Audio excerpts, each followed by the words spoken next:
আসসালামু আলাইকুম বন্ধুরা, সবাই কেমন আছেন? তো আমরা যারা ইউটিউবে কাজ করতেছি অনেক দিন যাবত, আসলে অনেকেই আমরা সফলতা অর্জন করতে পারতেছি না, আবার কেউ পারতেছি।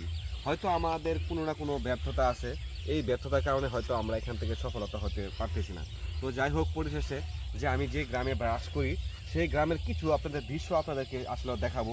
গ্রামের দৃশ্যগুলো আপনারা জানেন সবসময় যেন আসলে সবুজ প্রকৃতি হয়। তো এই দেখেন, এই যে গ্রামের মানুষগুলো কীভাবে আসলে কত কষ্ট করে এই কৃষি ফলগুলো আসলে ফলায়। দেখেন এই যে কৃষি ফল এখানে আসছে, এই যে দেখেন এগুলো হচ্ছে দুন্দুল। হ্যাঁ, এগুলো হচ্ছে দুন্দুল। এই দেখেন গাছে আসলে অনেক অনেক দুন্দুল আসছে, আপনারা দেখতে পাচ্ছেন।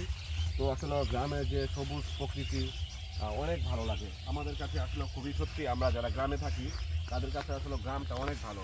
কারণ হচ্ছে শহরের, আসলে গ্রামের মানুষগুলো শহরে বাস করতে পারে না। কারণ হচ্ছে শহরে অঞ্চলে যে আসলে যে যানজট এবং আসলে মানুষের অনেক হইচই থাকে। তো গ্রামে কিন্তু আসলে এরকম কোনো কিছু না ভাই। দেখেন আমি এই যে বিকালবেলা ঘুরতেছি গ্রামটা আপনাদের কাছে, দেখেন কত ভালো লাগতেছে। এই দেখেন এখানে আসলে কিছু ছাগল আছে, এখানে খাইতেছে। দেখেন তারপর ছাগলগুলো কত ভালো, ধান খাইতেছে না, শুধু খালি ঘাস খাইতেছে।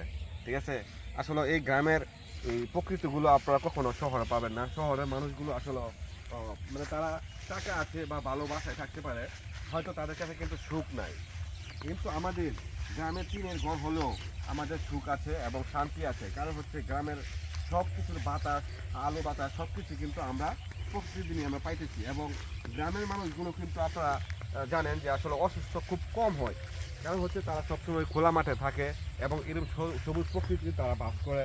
এই জন্য আসলে গ্রামের মানুষগুলো সুস্থ থাকে এবং ভালো থাকে বেশি। তো যাই হোক, আমরা পরিশেষে আজকে আপনাদেরকে যে গ্রামটা আজকে আপনাদেরকে দেখালাম। তো আমি আসলে অনেক দিন পরে আসলে ইউটিউবে ভিডিও দিতেছি।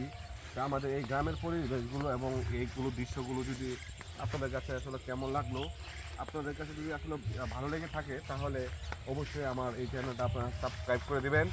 আর হচ্ছে দেখেন এই সবুজ দৃশ্যগুলো আসলে কিছু কিছু যে জায়গা আছে আসলে আমরা যে কৃষিগুলো করাইছি, অনেক ধান খেতে আসলে পোকামাকড়ায় খেয়ে ফেলছে।